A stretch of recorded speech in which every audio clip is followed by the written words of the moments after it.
Okay, now we've got the forward view. Uh, this sort of circular thing here in the middle, that's the house.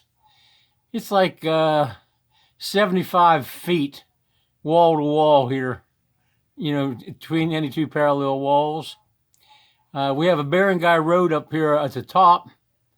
And this drawing is drawn with north absolutely up. Um, and we have shrimp tank number 2 at the top. They don't say number 1 and 2, but this is the second one where we poured the floor. Over here on the left is a tilapia tank. That's got the floor and all the walls. It's pretty much, I think they put fish in it actually. I'm not sure how many they put because we haven't got the filtration or the biofilters. It wouldn't take long to do the biofilters. They're just drums that are tethered in there with filter media in them.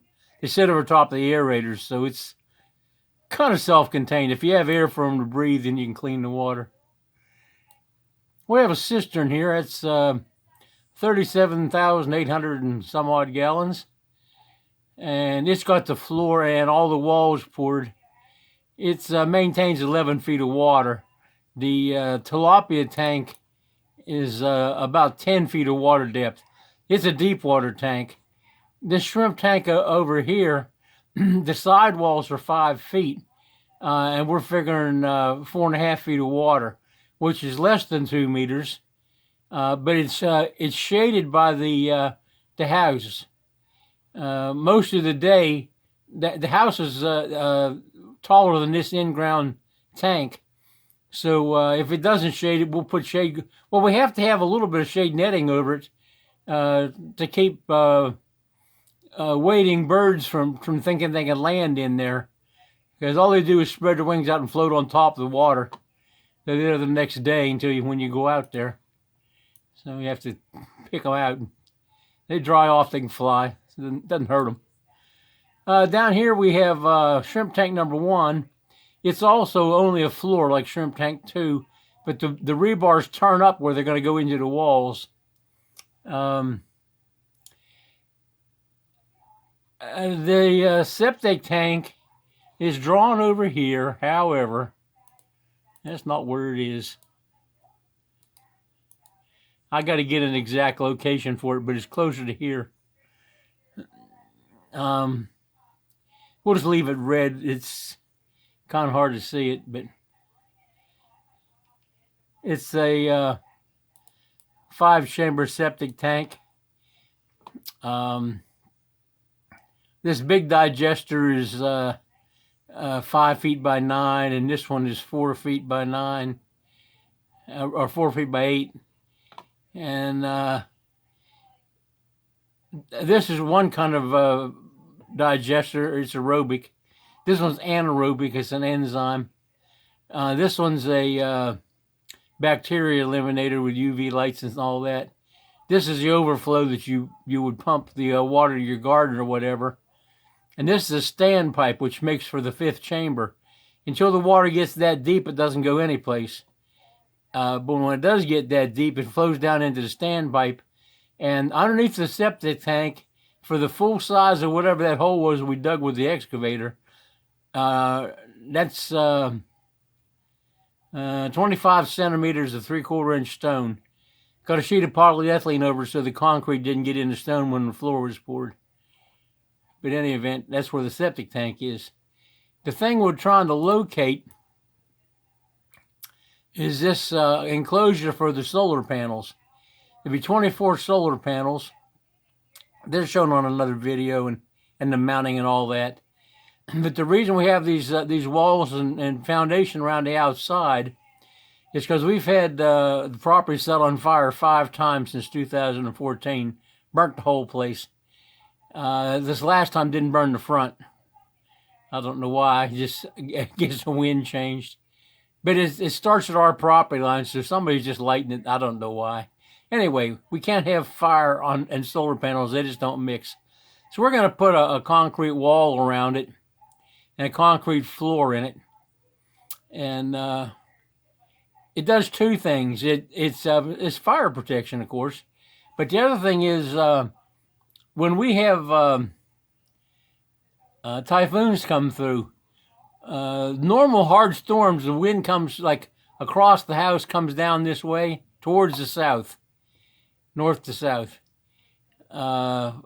If you look on a map, they're coming from not east, but southeast to northwest, going for China. But on our piece of property, I don't know what's the shape of the mountains behind us or what, but we get a lot of wind coming this way. And even if it was coming this way, it's still in a box. So what we want to do is block a typhoon from carrying the solar panels away. And not shown in here is all our filter system for this shrimp tank. It's on this end. And this rectangle is a room. It's cast into this wall. This just showing the foundation or the floor. And it's got a footer that's deeper than the rest of the floor. The red squares are the supports for the 3-inch pipe that the solar panels are mounted onto. But in here goes the MPP controllers, 2 of them, and some solid state batteries. And this room is enclosed, but see, when you pour it, the wall comes down here, turns and turns to the doorway, and the other, it's symmetrical. Same thing here. That way, we haven't got a 45-foot long wall that's 12 feet tall in the wind, you know, and storms and all that kind of stuff. The extra bend here and the poor bend there, that's it. They don't have those 3 corners in it when it's cast. We do slip forms. So when we cast that, we'll end up with a sort of an offset shape here, which makes it much more stable in earthquakes, strong wind, typhoons, whatever. But what we're trying to do right now is clear all the dirt that's south of the septic tank. When it was dug, there was a whole bunch of dirt generated. There's a bunch of dirt generated from this cistern. It's piled on the end of the cistern and right through here. So this it's drawn in here, but I thought that the septic tank was over there. So we're going to have to shift this down a little bit because the septic tank gets a bathroom built on top of it, and we can't have that blocking any sun. Other thing is, as with all Philippine property, people have come in when everybody that owned the property was in the States, and they've sold property, and if you had 1.2 hectares, you put down that you sold 1.46 or 1.48, and everybody just added and added and added and added, and they've shoved this property line up onto our property here. So this 9.36 hectares is turned into 2.8. And this guy over here, he's a known thief. He's stole property also. The guy in the back, you notice his lot number is 1373. He's claimed this. Same lot number on the other side of our property. So we're trying to straighten it out. We got historical records and we paid a surveyor and all that. But in any event, this people built a house right here up in this section.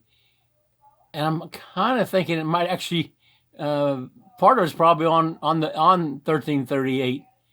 And he's a real disagreeable fellow. Oh, threatens everybody. So I think if he's actually built on the property, we might have to talk. He's also claimed this in here, and he has another son who might want to build a house.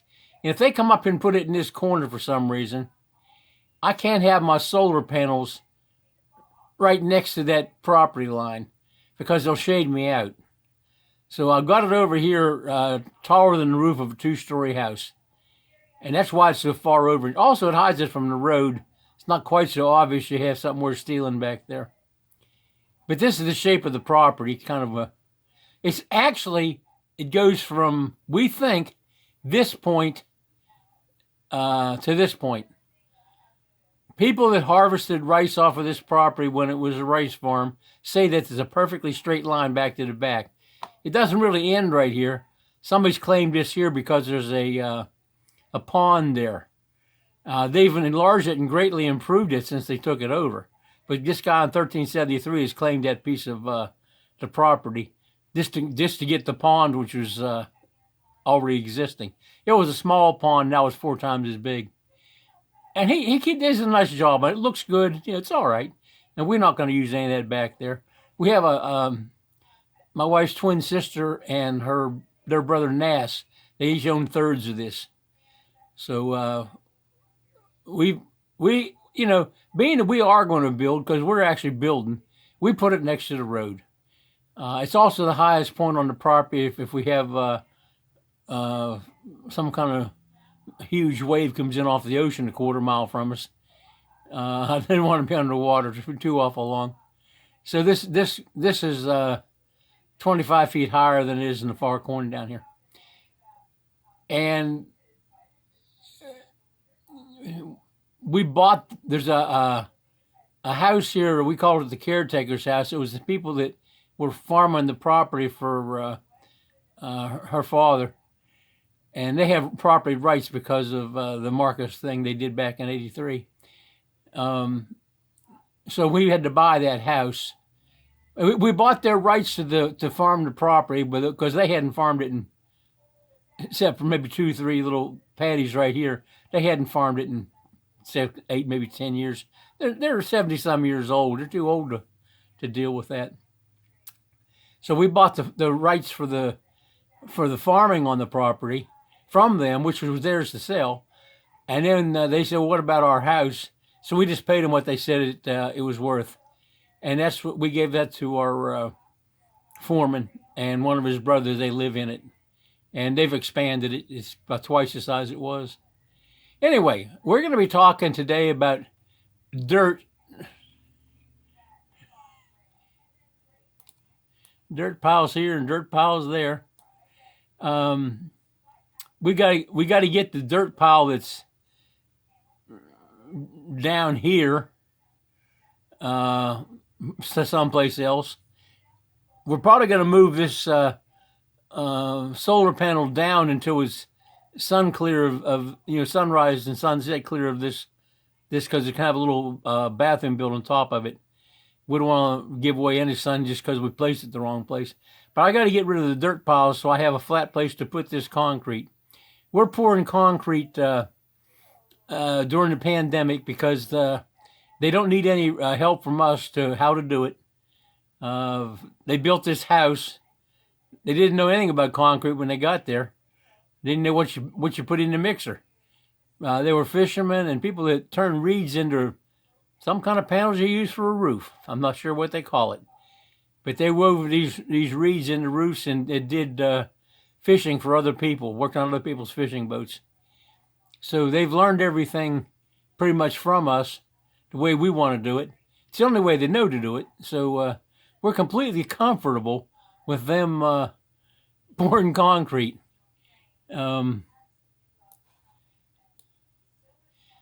For instance,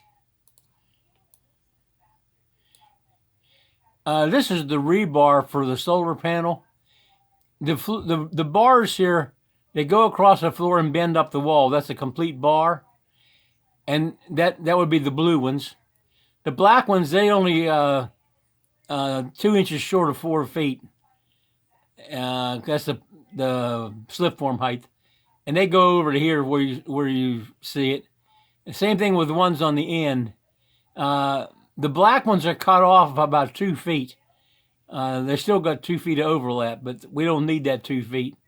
Don't want to spend the money on the concrete for nothing. These ones at the end, the red ones, they come into where you see from both ends. That's symmetrical. Now, the back room was added after this is just to show where the bends go, the different colors of bars. Like I'll tell B I want the blue bars made today, and she'll get a drawing for where that bend goes. There's only one bend in that bar. You can't go wrong with one bend. It'll be awful hard.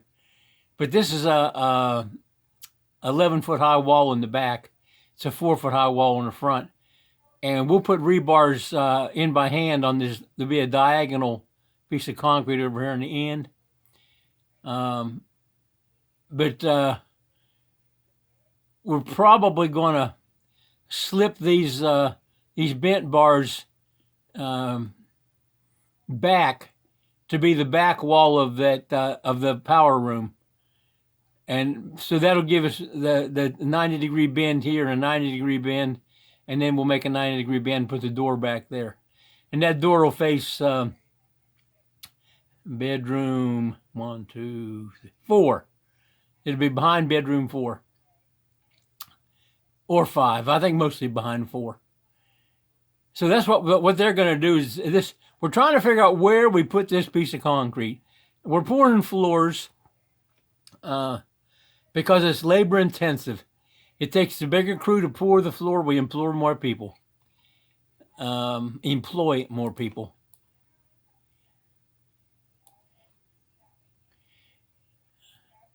But this has to be out of the shadow of the little building on top of the septic tank, which it's just another bathroom. Like we needed another bathroom. Please. Right now, the pictures we're gonna look at here, this video or the next. This bathroom is got all the walls and windows and doorways and all that stuff in it. It needs the floor, and we'll do that when we get back, because the floor has to have the plumbing with the right slope on it and everything for the sink, the shower, the toilet, a rain shower head, some other stuff. They cast in with these red things you see here, we'll see in the pictures. Those are just concrete blocks stacked up or stood in, or whichever way you want, with phenolic board around them, and they sit on top of the first slip form pour. And when the concrete cures, those slide out, and we put glass blocks in the outside 3 inches of an 8-inch wide hole here. That gives us a 5-inch space in there. It's like a window, but it gives you a place to put the shampoo bottle and the soap dish and hair conditioning, all that stuff my wife puts in a bathroom.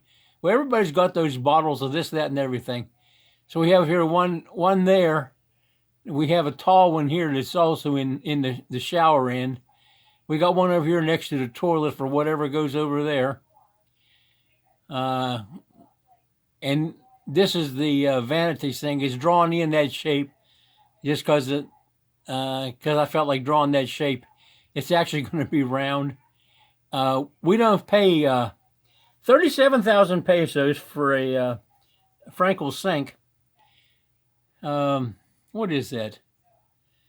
500, 700, $785 for a sink. It's kitchen sink, double pot kitchen sink, 9-inch deep, $785 US. That's insane.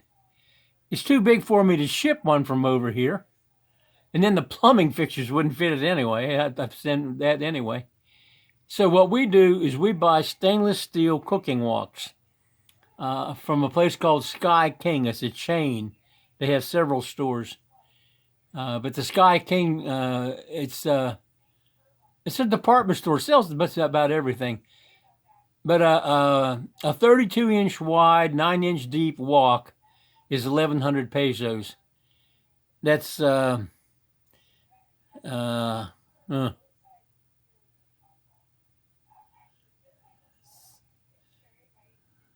oh golly, you get 5,000 pesos for $100. 27 bucks for a 32-inch sink, 9 inches deep, with no corners you have to clean. It's got a smooth bottom. It's got a real nice surface finish on it. It's shiny, We had to put the hole in the bottom for the drain, and our faucets that we bought, they all mount through the countertop, so I don't need any holes in the flange of the sink. So we're going to set those in and pour the concrete up to them, and it'll just be cast in flush with the top. We've already done the kitchen. we used like 3 of them in the kitchen.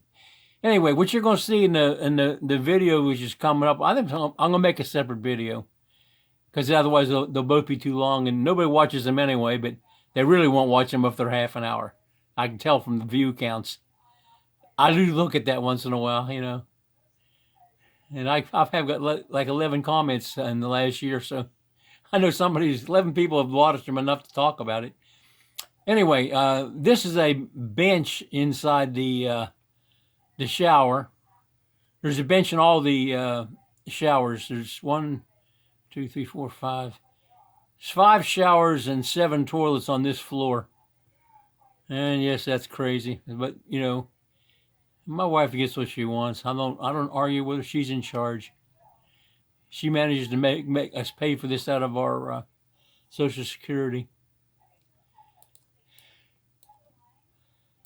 So there's back-to-back bathrooms here with a door between these, interconnecting door between the bedrooms.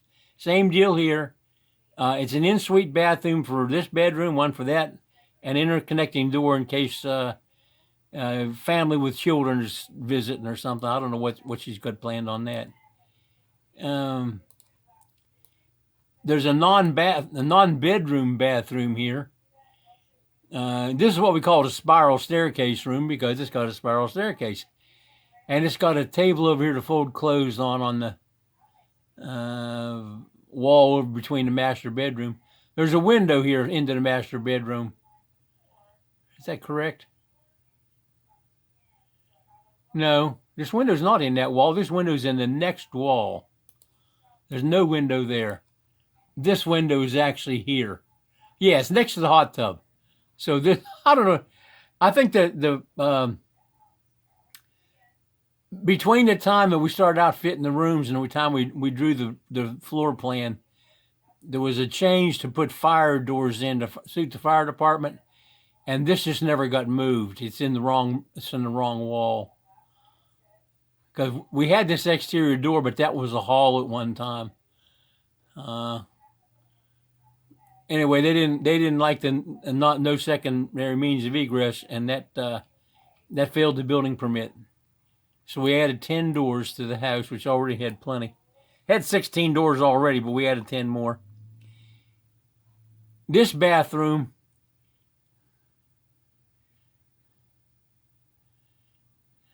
I don't know what we're looking at here.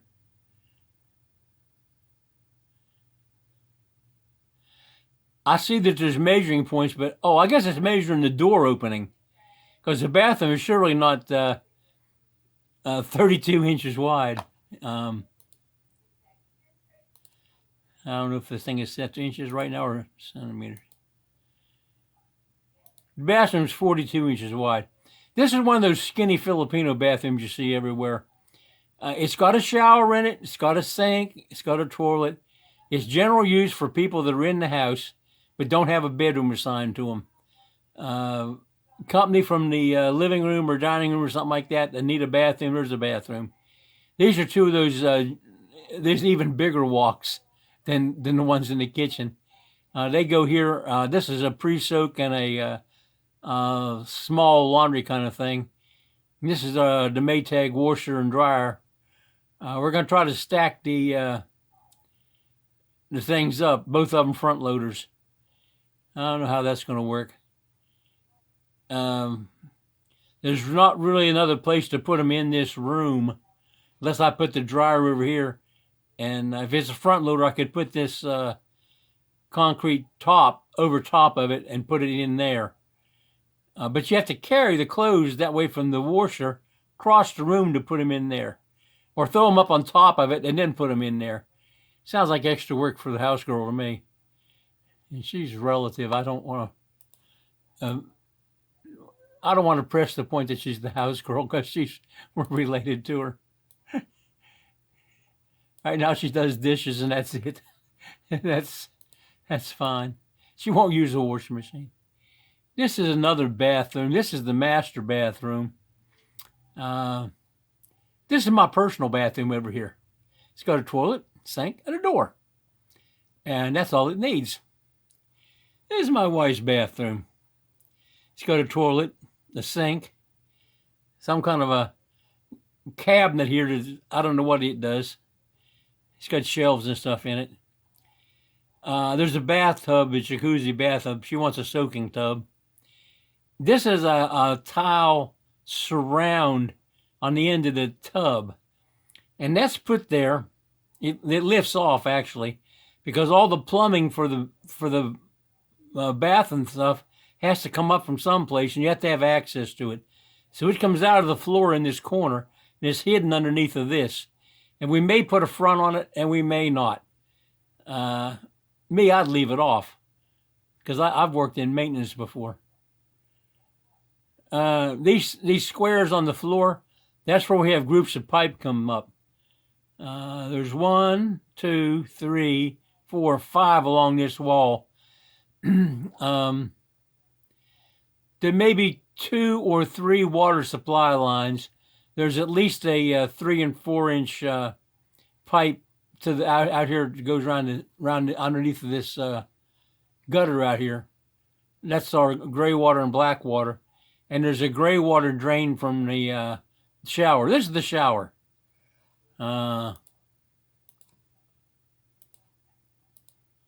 It's 6 feet. 6 feet 1, basically. Oh, actually, it goes back to there. So it's about 6 feet by 6 feet 1. And it's got a bench clear across the back. I don't like shower curtains stuck to me when I'm trying to take a shower. So that's 1, 2, 3, 1, 2, 3, 4, 5. Yeah, that's our 6th and 7th toilet on one floor. So naturally, we have to have a whole bathroom out here in the yard just in case somebody's out there and can't make it literally 200 feet to the bathroom. I guess that might not be a bad idea. But the solar panels are going to go down here. And we're going to end this video, and we're going to start another video. And it's going to be the construction pictures of this week. Actually, it's probably close to 2 weeks of pictures. So let me end this. And y'all say a little prayer for all the people who are sick.